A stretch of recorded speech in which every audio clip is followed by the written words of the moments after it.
Internal Revenue Service IRS tax news. Taxpayers have the right to representation when working with the IRS. IRS Tax Tip 2020-152, November 10th, 2020. The IRS grouped all the rights taxpayers have under the law into the Taxpayer Bill of Rights. There's a link to the Taxpayer Bill of Rights here. Included in the list is the right to retain representation. Here's what the right to retain representation means to taxpayers. Taxpayers have the right to retain an authorized representative of their choice to represent them in their dealings with the IRS.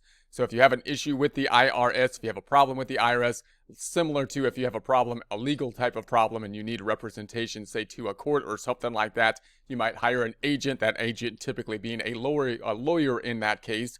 When you're dealing with the IRS, you still could have an agent that might be a lawyer, or you might have some other options of people that can basically represent you or act on your behalf, be basically an agent for you with regards to issues related to the Internal Revenue Service. Taxpayers who are heading to an interview with the IRS may select someone to represent them. There's a link to may select someone. Taxpayers who retain representation don't have to attend with their representative unless the IRS formally summons them to appear. So notice that if you have some types of engagements where you have to be engaging with the IRS and you hire a representative, someone who basically is acting as an agent in a similar way as a lawyer might act as an agent in situations with legal situations, then you may not have to appear or attend as you have someone else that's basically acting in your behalf in some cases. So taxpayers who retain representation don't have to attend with their representative unless the IRS formally summons them to appear. In most situations, the IRS must suspend an interview if the taxpayer requests to consult with a representative, such as an attorney, a certified public accountant, or enrolled agent. So if you're talking to someone, you're saying, hey, look, I want to talk to a professional that is my agent, that I feel is on my side of the issue, then you should be able to have the right to go do that and to put that together. So any attorney, CPA, enrolled agent, enrolled actuary, or other person permitted to represent a taxpayer before the IRS who's not disbarred or suspended from practice before the IRS may submit a written power of attorney to represent a taxpayer before the IRS. So when you're talking about kind of legal type of issues, you typically think of lawyer as the representative because they have the right basically to act as an agent. So you can basically hire them to act as an agent. When you're talking about issues before the IRS, specifically issues before the IRS, then you still could hire an attorney who can act as an agent in that case, but you may have other options such as a CPA, enrolled agent, and so on, and they can kind of do a similar type of practice in a more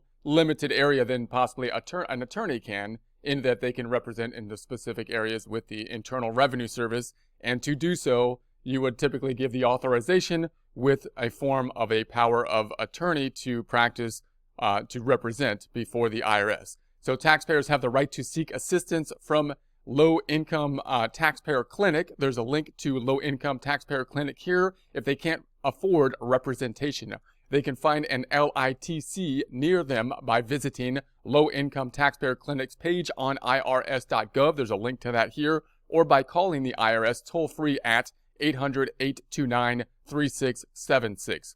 Low-income taxpayer clinics are independent from the IRS and the Taxpayer Advocate Service. So they are independent from the IRS as well as the Taxpayer Advocate Service.